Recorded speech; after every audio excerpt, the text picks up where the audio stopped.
देखिए, बेहद बड़ी खबर आपको बता दें, पंडित धीरेन्द्र शास्त्री ने अपने बयान पर अब खेद जताया है।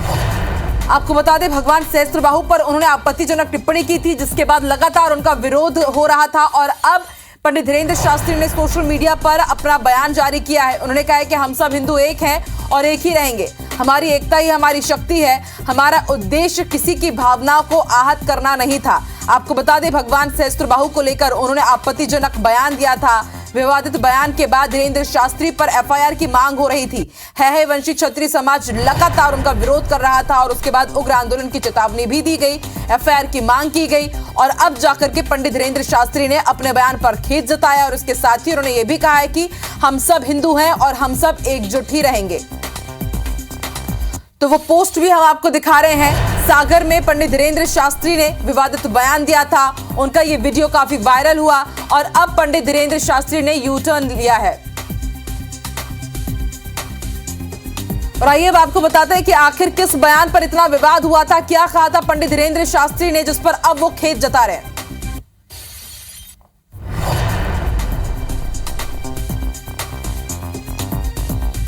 है वंश के विनाश के लिए भगवान परशुराम ने परस अपने हाथ में उठाया। है वंश का राजा बड़ा ही कुकर्मी, साधुओं पर अत्याचार करने वाला, स्त्रियों पर बलात्कार करने वाले जितने भी क्षत्रिय वंश के राजा थे, ऐसे आतताइयों के खिलाफ परसा उठाया भगवान परशुराम ने। साधु का काम ही है दुष्टों को ठिकाने लगाते रहना। तो आपने सुना कि यही वो बयान था, यही वो आपत्तिजनक टिप्पणी थी जिस पर लगातार है वंशी क्षत्रिय समाज विरोध जता रहा था। उग्र आंदोलन की चेतावनी भी दी गई थी और अब देखिए पंडित धीरेन्द्र शास्त्री ने खेद जताया है। और इससे पहले आपको याद होगा कि संत तुकाराम की पत्नी पर भी उन्होंने विवादित टिप्पणी की थी, उसके बाद उनका विरोध हुआ और उसके बाद तब भी उन्होंने खेद जताया था और एक बार फिर से उन्होंने अपने बयान पर खेद जताया है।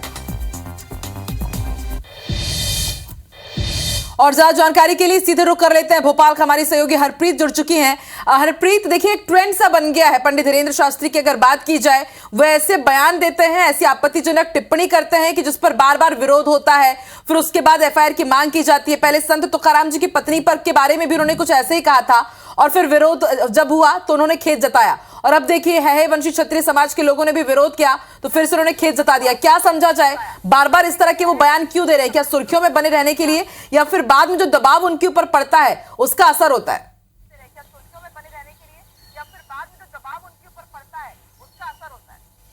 देखिए, बिल्कुल सही यहाँ पर आपने कहा है कि बागेश्वर धाम के महाराज धीरेन्द्र शास्त्री एक बार फिर अपने बयान को लेकर यहाँ पर विवादों में घिरते हुए नजर आ रहे थे। पिछले दिनों उन्होंने जो यहाँ पर एक बयान दिया था, उस बयान पर उन्होंने कल रात में यहाँ पर ट्वीट किया है और उसमें उन्होंने माफी मांगी है, खेद जताया है, जिसमें उन्होंने ये कहा है कि मैंने एक युद्ध का वर्णन किया था और मेरा मकसद किसी की भावनाओं को ठेस पहुंचाना नहीं था। अगर किसी की भावनाओं को ठेस पहुंची है तो मैं खेद व्यक्त करता हूं। हम हिंदू एक हैं, हम एकता में रहते हैं और हमारी एक शक्ति है। तो साफ माना जा सकता है कि लगातार अपने बयानों को लेकर सुर्खियों में रहने वाले धीरेन्द्र शास्त्री अब अपने बयान देने के बाद यहाँ पर माफी मांगते नजर आते हैं। कई बार ऐसा होता है कि मंच पर जब वो कथा कर रहे होते हैं या कुछ ऐसी होते हैं, रॉ में बहते हुए वो कुछ ऐसा बोल जाते हैं जो उन्हें बाद में भारी और महंगा पड़ता है। ये तीसरी बार ऐसा हुआ है जब उन्होंने इस तरह से खेद व्यक्त किया है, माफी मांगी है, क्योंकि समझा जा सकता है कि भले ही वो इस तरह के बयान देते हैं लेकिन कहीं ना कहीं विरोध में समाज यहाँ पर उनके खड़ा हो जाता है। जो पिछले दिनों उन्होंने परशुराम और महाराज सहस्त्रबाहु के बारे में जो उन्होंने युद्ध का वर्णन करते हुए जो उन्होंने प्रसंग सुनाया था और उस प्रसंग को सुनाने के बाद क्षत्रिय समाज ने यहाँ पर बिल्कुल साफ उन्हें चेतावनी दे दी थी। राष्ट्रीय अध्यक्ष ने उन्हें यहां पर चेतावनी दी थी कि अगर उन्होंने माफी नहीं मांगी तो एक बड़ा आंदोलन उनके खिलाफ न सिर्फ प्रदेश बल्कि पूरे देश में होगा। तो समझा जा सकता है कि कहीं ना कहीं इस आंदोलन की चेतावनी से बागेश्वर महाराज जो है वो डरते हुए यहाँ नजर आए और उनको समझ में आया कि जो उन्होंने कहा है, जिस रॉ में उन्होंने कहा है, उन्होंने गलत कहा है और इसी वजह से उन्होंने यहाँ पर खेद व्यक्त किया है। तो माना जा सकता है कि वो खुद को संत कहते हैं, महाराज कहते हैं, लेकिन वाणी पर यहाँ पर कंट्रोल रखना उन्हें बहुत जरूरी है और उसी का परिणाम है कि जब वाणी पर उनके कंट्रोल नहीं रहता तो अपने बयानों पर उन्हें माफी मांगनी पड़ती है, सार्वजनिक रूप से खेद व्यक्त करना पड़ता है। और बिल्कुल और पहली दफा नहीं है ये हरप्रीत, हमने देखा है कि कई दफा उन्होंने खेद जताया है। बहुत बहुत शुक्रिया पूरी जानकारी के लिए। तो देखिए यहाँ पर सफाई दी है पंडित धीरेन्द्र शास्त्री ने। उन्होंने कहा है कि मेरे शब्दों से मैं किसी को भी हर्ट नहीं करना चाहता था, मैं बिल्कुल भी कुछ भी गलत नहीं कहना चाहता था, लेकिन आपने भी सुना उन्होंने कुकर्मी कहा, बलात् कहा और इन्हीं शब्दों पर क्षत्रिय समाज ने आपत्ति जताई थी।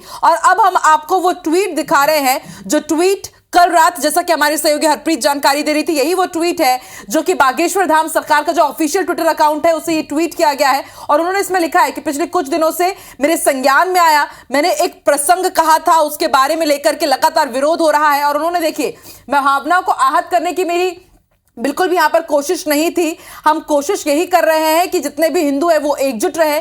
युद्ध के विषय में जो भी कहा गया वो हमारे पवित्र हिंदू शास्त्र में वर्णित आधार पर कहा गया है। हमारा उद्देश्य किसी भी समाज अथवा वर्ग की भावनाओं को आहत करने का नहीं है।